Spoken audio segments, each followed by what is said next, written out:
নীলফামারী সদরের রামনগরে পুকুরে মাছ চাষ, হাঁস, কবুতর পালনের পাশাপাশি লাউ চাষ করে স্বাবলম্বী হয়েছেন কৃষক পরিতোষ।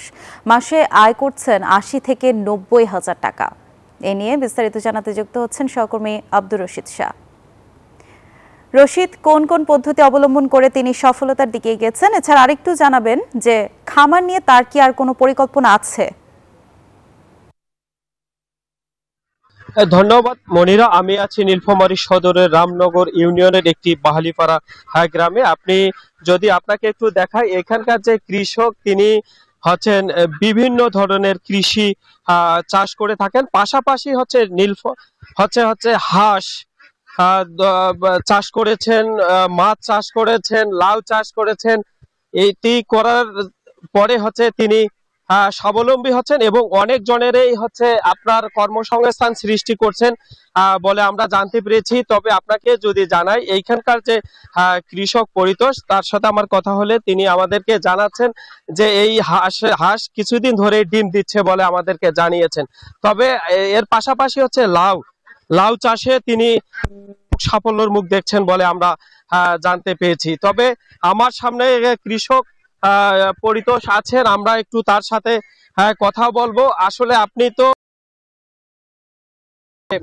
কৃষির সাথে জড়িত, পাশাপাশি আমরা দেখলাম হাঁস এবং পুকুরে মাছ ছাড়া হয়েছে। তবে কি ধরনের এটি হাঁসের নাম কি এবং কি রকম সাফল্য? এটা নাম হলো ডিম দেয়, এটার নাম হচ্ছে খাকি ক্যাম্বেল এবং জেলরিন, দুই জাতের হাঁস আছে।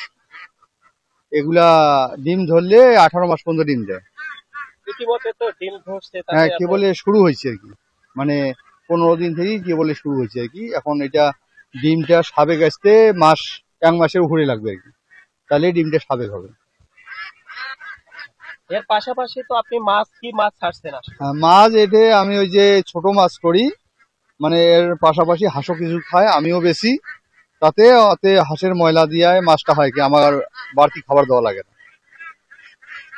আর হাঁসের ময়লা দিয়া আমার সবজি চাষ করি, লাউ, বেগুন, সব সবজি ভালো হয়। ভবিষ্যতে আর কোনো কিছু করার পরিকল্পনা আছে?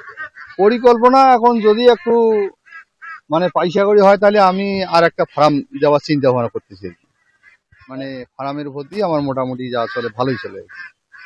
ধন্যবাদ আপনাকে। আসলে আপনি শুনেছিলেন কৃষকের মুখ থেকে, তিনি আমাদেরকে বলেছেন যে উনি হাঁস চাষ করে এবং মাছ চাষ করে স্বাবলম্বী হয়েছেন। পাশাপাশি যে তিনি আবার নতুন করে ছাগল এবং গরুর খামার তৈরি করতেছেন, আমরা সেটি খামারও পরিদর্শন করলাম। তবে এই হাঁসের যে ডিম বিক্রি করতে পারছেন, আমাদেরকে জানিয়েছেন 4টি ডিম 60 টাকা দরে বিক্রি করতে পারছেন এবং তার বাসা থেকে এই সব ডিম বিক্রি করে মানে পাইকাররা নিয়ে যাচ্ছে। তবে আমাদেরকে জানিয়েছেন যে এইখানকার যে আপনার মাছ, সেটি পাইকাররা ভালো দামে পাইকারের কাছে বিক্রি করতে পারছেন বলে আমাদেরকে জানিয়েছেন। এই ছিল নীলফামারীর রামনগর থেকে। ফিরে যাচ্ছি স্টুডিওতে। বান্ডেল থাকলে প্রতি সেনমানিতে টাকা বাঁচবে। বিকাশ সেনমানি বান্ডেল কিনে জিতুন প্রতি লেনদেনে।